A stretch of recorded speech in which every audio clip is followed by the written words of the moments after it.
Welcome back, my fellow assassins, to another episode of the Dark Assassins Podcast, the show that dives deep into not just technology, but the concepts, software, and procedures behind it all, and explains it so simply that even your grandma can understand it. As always, I'm your host, the Dark Assassin. So before we get into this episode, I want to start off with a little housekeeping thing. So we're gonna start off a new series here on the Dark Assassins podcast called Operation Core Dump. As you probably saw from the title, that's what we're gonna call this. So basically, the idea for this is just a new format.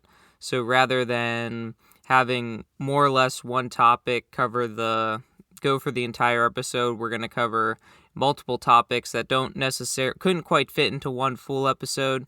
So we just kind of gather a couple topics and put it into one episode. So if any of you ask questions, feel free to send them to contact@darkassassinsinc.com. Link in the show notes below if you just want to click on that. Send me an email, or you can leave a review and rating on this podcast with your question. That also works too. So we'll probably be putting those in these kinds of episodes as well, unless they're really big, deep questions that you guys ask, in which case they might, get their own dedicated episode for them. But most likely they'll probably end up here if they're just like quick questions like, hey, what is C++? Or, what is Python? Or how does a for loop work, or something really basic like that. It'll probably just be covered here. So with that being said, why Operation Core Dump? Well, first off, we have to understand what a core dump is. So what a core dump is basically it's a file that gets written when a program crashes. And when a program crashes, it basically dumps everything in allotted to the program in memory, just dumps it to a file. And it does this so then the developer or tester or whoever is, looking at this can go through that core dump or that memory dump and try to figure out what went wrong with the program and help for debugging purposes. So the idea here for core dump is we are dumping memory, aka my brain, into a file, aka this podcast, so the developer or tester, aka you, can debug it and figure out what's going on, aka listen to the podcast. See what I did there? I thought it was kind of clever, kind of cool. So another misconception, I guess, is a lot of people, when they think core dump, they also think segfault. Now, if you have no idea what a segfault is, you are very lucky. Count your blessings. That is a great thing to have never dealt with these before. But the basic premise of a segfault or a segmentation fault is when you try to access memory outside of your program's allotted memory. Well, that's great, but what does that mean in English? So let's say you have an array of elements. Let's go back to our fruits example that we had a couple episodes ago. So let's say we have an array of fruits. Say we have 4 fruits. We have an apple, banana, orange, and grapes. So let's say you want to loop through this array of fruits and print them all out. So normally you would write a for loop that goes from 0 to 3, because in programming languages, well, most of them, you start at 0.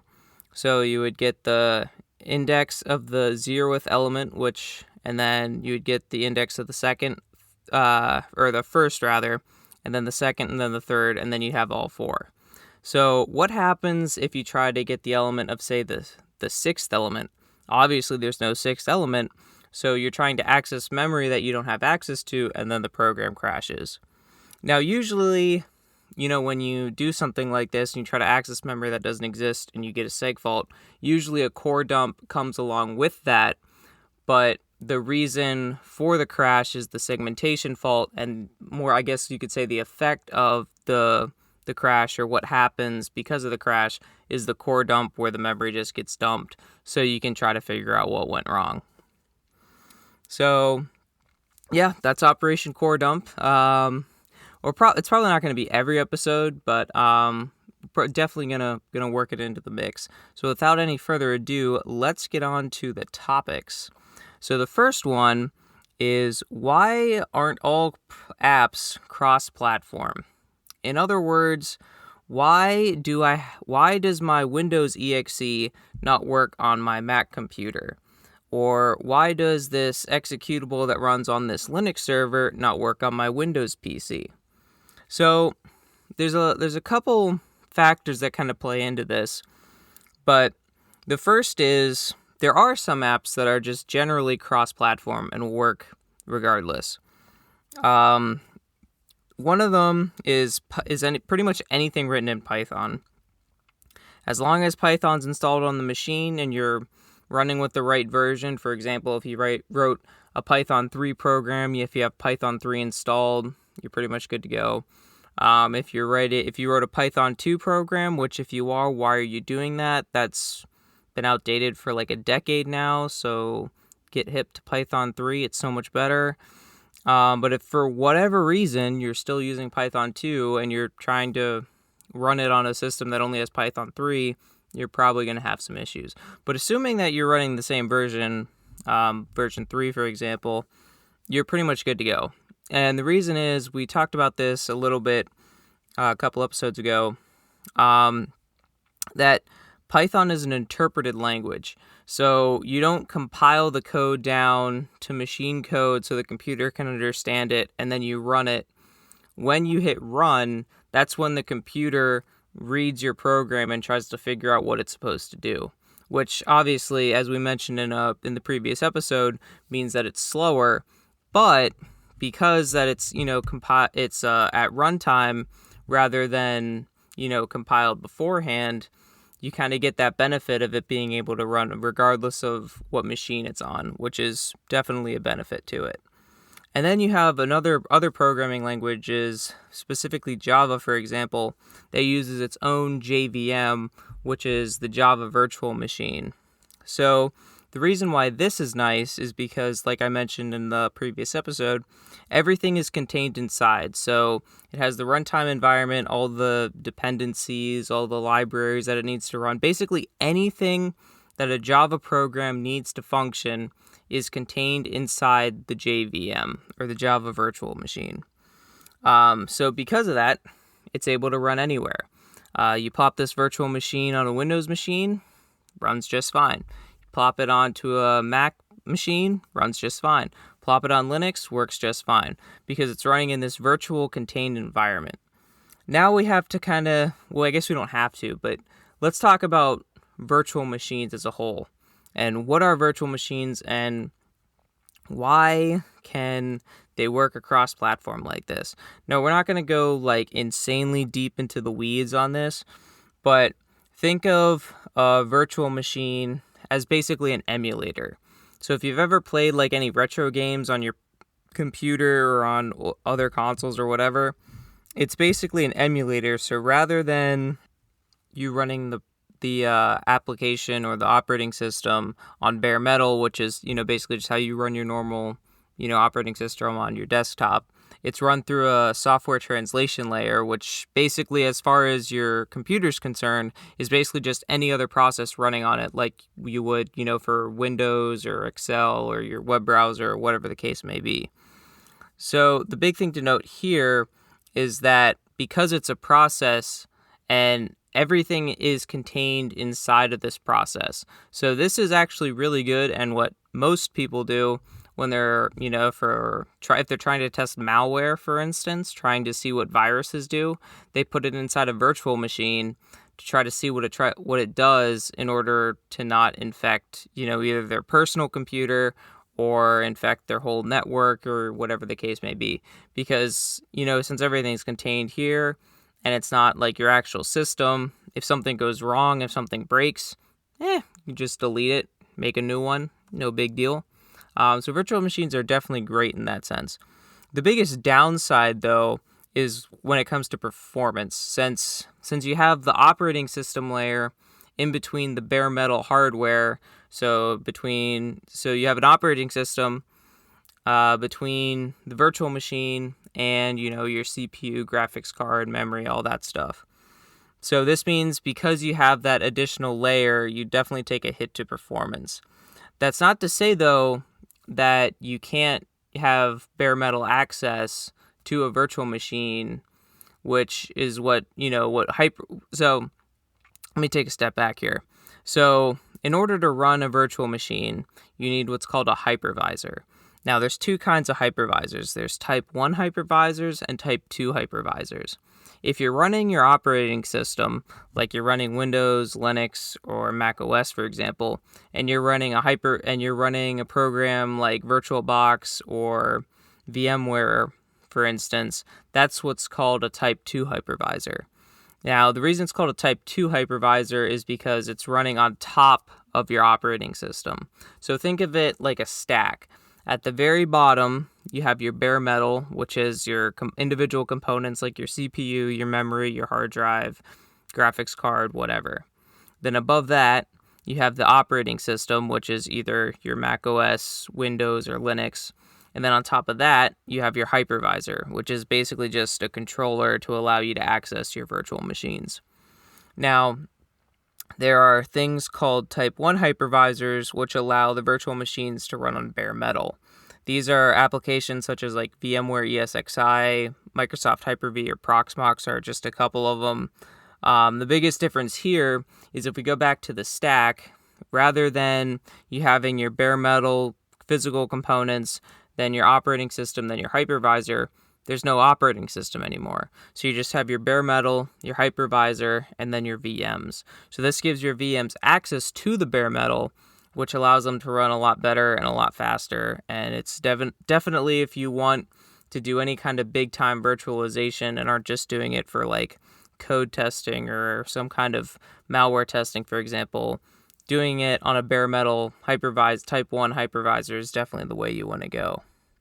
So the JVM, or the Java Virtual Machine, uses a process virtual machine, which is a little bit different than what we've kind of been talking about on a system level virtual machine. So the system level virtual machine, think of it like you're currently running a Windows desktop, and you need to, emulate or simulate a Linux environment. So you spin up a Linux virtual machine. So you have the entire Linux operating system running on top of your Windows operating system. Now, obviously, to run Java, you don't need an entire operating system to do that, right? You just need the core components that make Java run, which is why it is a process virtual machine rather than a system virtual machine. So since it's a single application, it allows it to run anywhere and be platform agnostic, which is if you don't care about, having to compile for multiple languages, you just want to write one thing, Java might be the way to go for you. This also assumes that, Java is installed on the machine, which most likely it is. There's a good chance it's outdated since almost every time, you're on a computer, I don't know how many times I've seen like the little pop-up window come up on the computer that says, "Oh, update your version of Java," and it's like, way out of date. So yeah, if you have Java installed if you know Java is going to be installed on the computers you're trying to write software for, it's a pretty seamless solution. You just write one executable and good to go. So then we move on to compiled languages like C and C++. So this is where it gets complicated, and we really get into the question of why don't Windows applications work on Linux?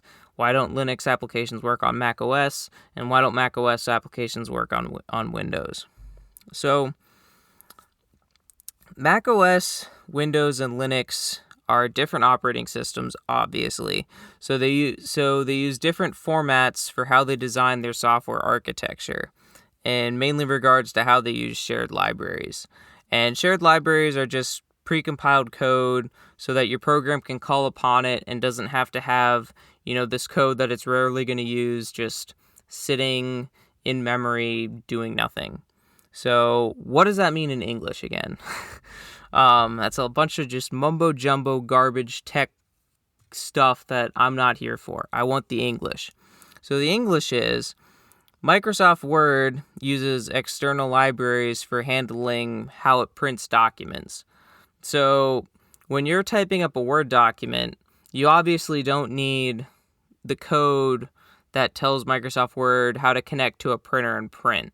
So since it doesn't need that, you can have the code that does that off in a shared library that you can just call upon in the event that you need to use it. Sometimes you don't need to use it, and then it just sits off on your disk, and you get that memory freed up, which allows you to have one extra Chrome tab in your browser. Matter of fact, yes, it's a big gains right here, ladies and gentlemen. You get an extra Chrome tab. Well, of course, that's assuming you have 8 gigabytes of RAM. If you have, say, 16 gigabytes of RAM, you might be able to squeeze out a second Chrome tab out of that. But, your mileage may vary on that one.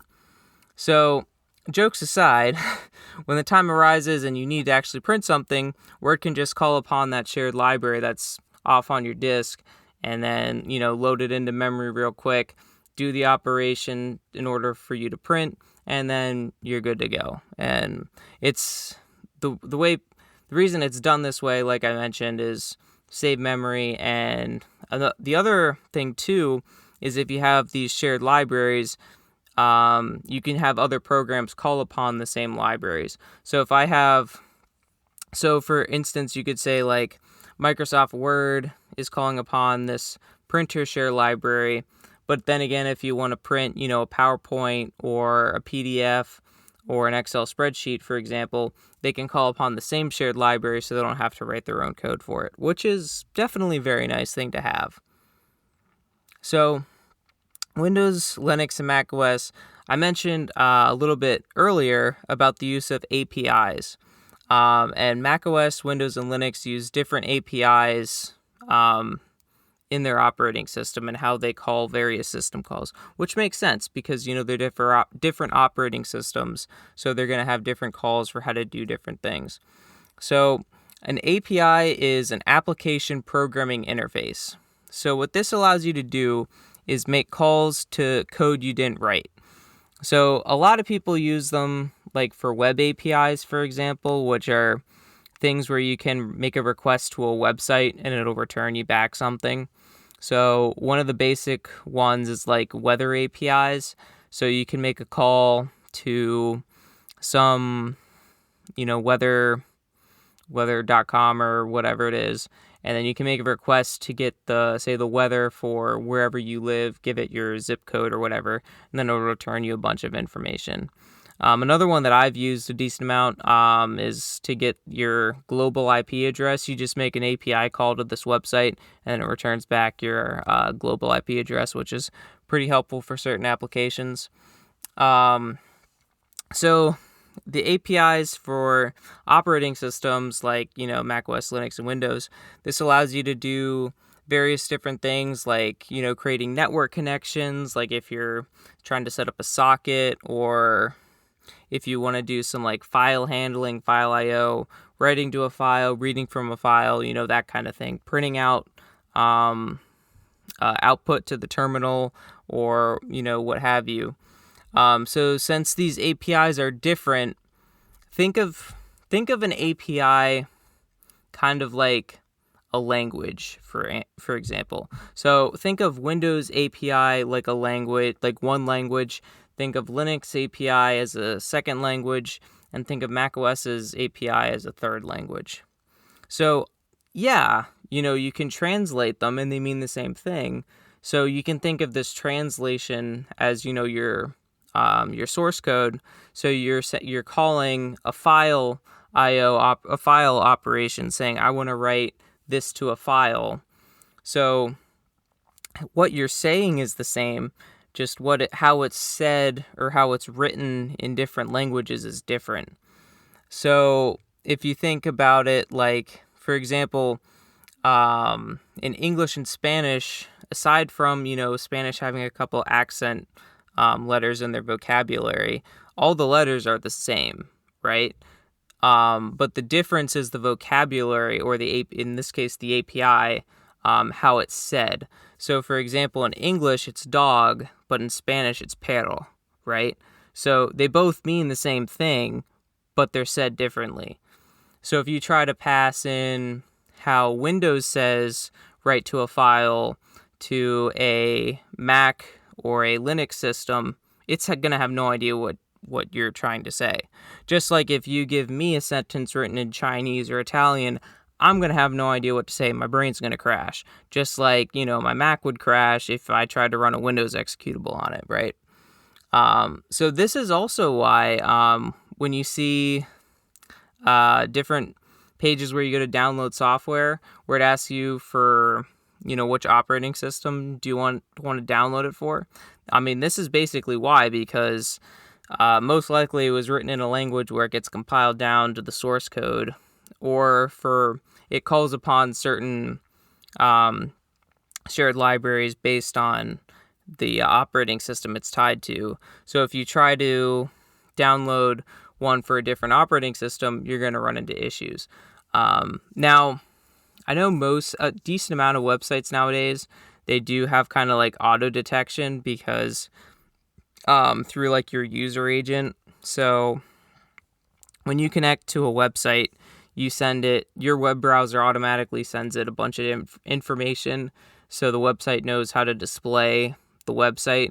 So basically, if you're a mobile user connecting to a website, it's not going to display this massive desktop site, and you're going to have to like scroll around the page with like your fingers trying to navigate, and everything is like super zoomed in because of it.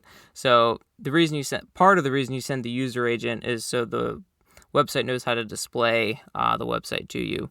Now, in addition, in that user agent, your web browser is also saying what operating system is connecting. So this allows the website to just auto-populate the download button for you in some cases. Although in other cases, it'll give you the option of which one you want to download. Or in other cases, you can just select which one you want to download. Because I know personally, like, I'll download something that I know I need for like a Windows computer on like either a Linux machine or a Mac, just because that's what I'm on at the moment, which is definitely, convenient that they give you that option. So moving on to the next topic, we have the power of automation. So automation so for one thing, it's definitely a buzzword right now in the industry. Everyone loves the term automation. Even people that don't do software development or don't do computer science or don't do like anything related to it love the term automation. It is, you throw automation at everything and you have people's attention. But so one of the tools that I kind of want to talk about is this tool called Ansible. So if you haven't heard of Ansible, it's basically this tool that can be used to manage like IT infrastructure across domains. So basically what that means is so Ansible works via this thing called a hosts file. So in this hosts file, you can basically say you can group different types of either domains you have. So if you have for instance, if Apple wanted to group some of their domains together, like something.apple.com, they could do that. Or you could group IP addresses together. So that would be something like 192.168.1.5 or something. So you can group IP addresses together into specific categories. Like, for instance, you could have your development servers in a group. You could have your production servers in a group. You could have your routers in a group. You could have your DNS servers in a group. Whatever you want, you can pretty much put it in a group. And then you can add like the credentials to log into it. Usually you want to use a key for that rather than entering a password, because putting a plain text password in a file is definitely not a smart idea. So definitely try to avoid that if you can.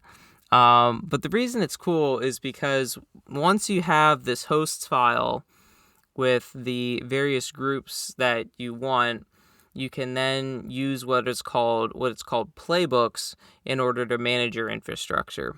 So, for example, I have my own personal data center at my house. It's not I call it a data center. My parents call it a data center. Other people call it a data center. It's just a small 15U rack, which, if you're not familiar, a U is just data center terms for one like rack unit of space, which I believe is like 1.75 inches. Don't quote me on that though. So I mean, it's not like huge or anything. I have it, have some servers in there. But I use it Ansible a lot for managing that and keeping it up to date. So I can just call an Ansible playbook to update all of my servers for me.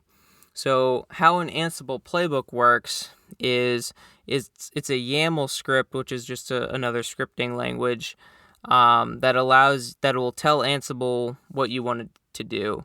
So in the example of my script that updates all my servers, basically you tell it, hey, so connect to this group. So you could have 2 computers in that group, you could have 1 computer in that group, you could have 5 computers in that group, you could have 500 computers in that group, however many is in the group, do the following commands, play the following playbook. And then in that, it's goes through this phase of gathering facts. And that's just making sure that the hosts that are in this group are actually online. Because if there's a computer that's down, there's no sense in trying to continue on or keep going with the playbook and trying to send commands to it if it's not up, right? Just like if you go over to your friend's house to play video games, and you knock on their door and they're not home, there's no point in trying to continue to go inside and play video games because they're not there and you can't get in, right? So that's the point of that. So then after that, it goes through and calls the command to check for updates, see if there's any updates. If there are, cool, update the system. Once the system's updated, check if the computer needs to reboot. If it does, before it does, if there's any packages that can be removed. So, for example, I updated I updated a web server, right? And I updated to the latest version of the web server. And because I updated to the latest version of the web server, it no longer needs application X. So I can just so it'll automatically uninstall application X because I no longer need it, which is really cool. Save space. Especially in my instance, I've had numerous instances where I haven't been able to upgrade my systems because they ran out of space. So when you upgrade your system, it has to download the updates. So if you don't have enough room to download the updates, you can't do the updates.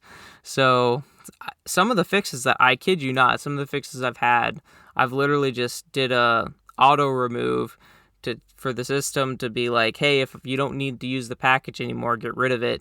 And that's freed up more than enough space for me to go ahead and continue with my regularly scheduled update, which is kind of funny. So there's that. And then once it does its upgrade and auto remove, then any devices that need to restart, it'll call the restart command and restart them and wait for them to come back online.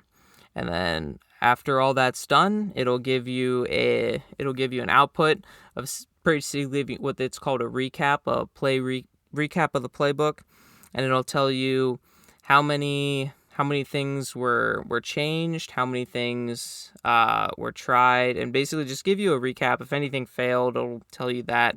Basically tell you how many plays a certain host went through. So, for example, if the host failed if it wasn't online, the person wasn't home, it would just have a 1 there, and because it couldn't try anything else on it.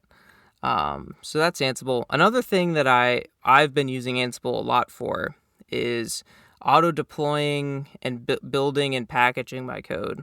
So I'm currently working on a project where I'm trying to make a cross-platform apps like we talked about before using C++. So obviously, as we mentioned before, I need to compile it for every system that I want to have an executable for. So I have 3 Ansible scripts. One deploys, builds packages for Windows, one build deploys packages for Linux, and one build deploys and packages for macOS.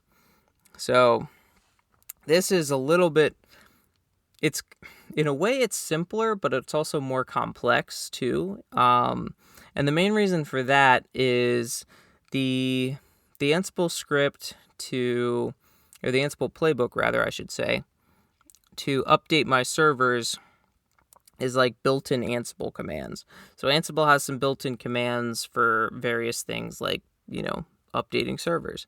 But what it doesn't have is commands for things like building, compiling code, building executables, packaging code, that kind of thing. So, but in a way, it's almost easier because if you know the commands that you need in the first place to build it, Ansible has a built-in thing called a shell, so you can literally just type out the command that you want it to run, and it'll run it just like that. So I don't have to worry about looking through Ansible documentation for things I don't know. I can just literally type out the commands that I want it to run, which is really, really convenient. So what this will allow me to do is I can write my code on the desired operating system that I want. If I want to write it on a Mac, I can write it on my Mac. If I want to write it on Linux, I can write it on Linux. Or if I feel like being an absolute madman, I can write it on Windows. And then I can just run this script. And then assuming that my Windows, Linux, and macOS development testing environments are up, I can just type one command and it'll automatically deploy my code. It'll zip up my code into a zip file. It'll distribute that code to my Windows environment, my Mac environment, and my Linux environment. And then it'll then unpackage that code, unzip that code so it can actually get to the source files. And then it'll compile all my code. It'll compile it on Windows. It'll compile it for Windows. On Mac, it'll compile it for Mac. And on Linux, it'll compile for Linux. And then once it's compiled and it has the exe built, it'll then go through the steps of creating the deliverable package. So, for example, we talked earlier about needing shared libraries, and why when you compile things like this, they don't necessarily work because the shared libraries are different. The language is different, right? So it'll basically take the libraries that's needed, put it in the folder structure, take the graphical resources that are needed, put it in the folder structure. Does that for both Windows, macOS, and Linux, does it for all of them.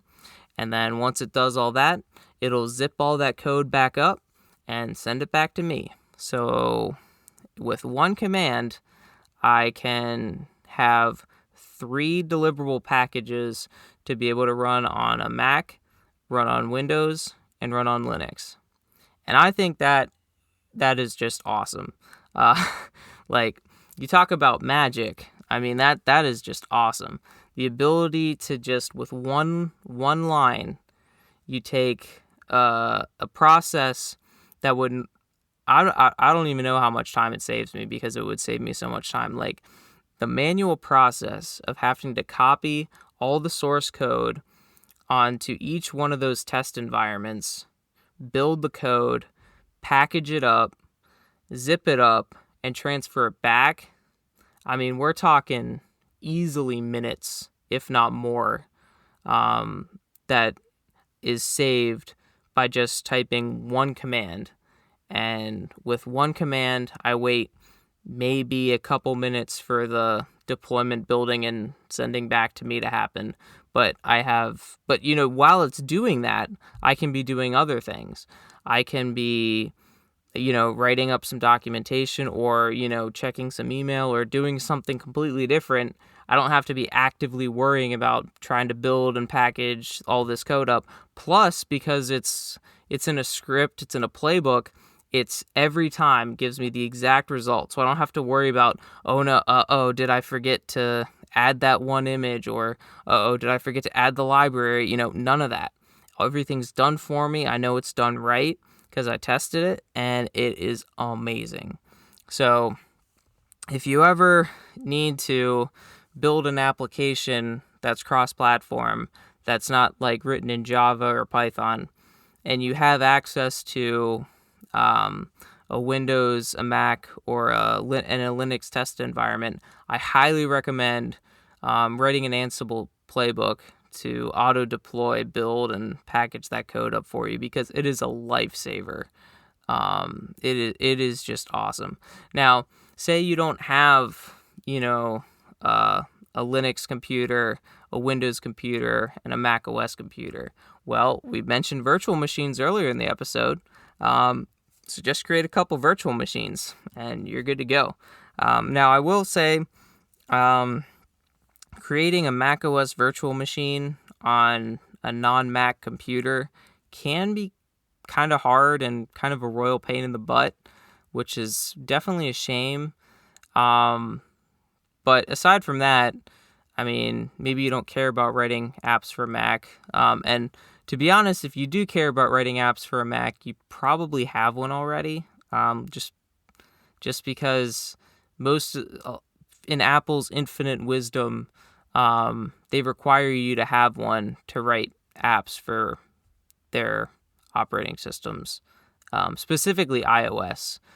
Which, fun story, that's actually how I got into Macs beforehand. I was a diehard Windows guy, and then I wanted to write, an app for my iPhone, and I couldn't do that unless I had a Mac. So one of my friends in college had a ton of Macs, and he lent me one, and pretty much ever since then I've, come to like them, which the operating system wars, that can be saved for another video, or another episode of the Dark Assassins podcast. But suffice to say, if you're writing applications for Mac, you probably already have one, so deploying to a Mac shouldn't be that difficult for you. As far as the other operating systems, it's super easy to just spin up a virtual machine for Windows and Linux, and then you can configure your network settings pretty easily to set Ansible up to auto-deploy to that, which if you ever get the chance,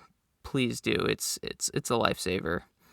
And then the last thing, I guess, on automation, which really isn't automation, it's just kind of a useful tool, is Git.